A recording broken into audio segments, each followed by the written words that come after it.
It is entirely possible that your grandchildren could be living and working on the moon, not in a science field, but as a line cook or a welder or a machinist.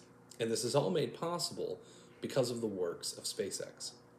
Now, I'm not an expert on anything space, but I am a bit of an enthusiast, and I like to spend a lot of my leisure time reading and watching video essays about anything space related. So I would say I'm fairly knowledgeable on the subject. And there are two things that you need to understand in order to see this as a possibility. And the first is how Starship is different from its predecessors.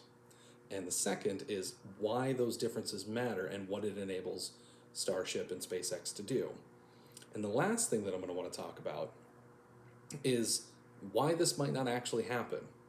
So, to start us off, I've pulled some specifications for the three rockets we're going to talk about today. The first one is Saturn V, the second is Falcon Heavy, and the last one is, of course, Starship. Now, for Saturn V and Falcon Heavy, this is an article written by USA Today, or Universe Today, I'm sorry, written by Matt Williams in 2016. And it's about the payload capacities and other specifications for Starship, or Saturn V and Falcon Heavy. So Saturn V has a payload capacity of 140,000 kilograms, and that was the largest rocket ever created by NASA, and it was not reusable. Falcon Heavy has a payload capacity of 54,000 kilograms and is reusable.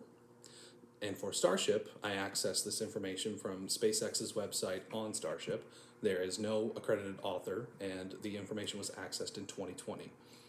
Starship has a payload capacity of 150,000 kilograms, which is 10,000 more than Saturn V with the benefit of being reusable, and 3 times as much as Falcon Heavy.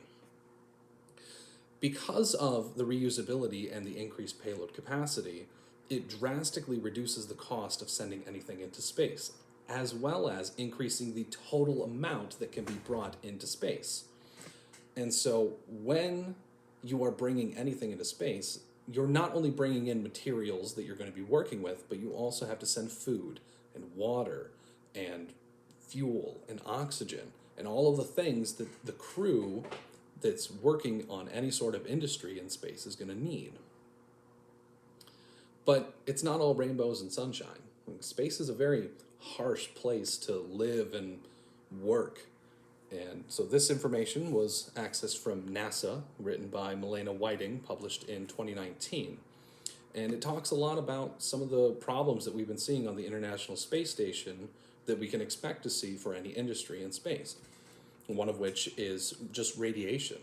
Being on Earth, we have the atmosphere here to protect us, and so the radiation might pose too great of a challenge for any sort of long-term stay in space.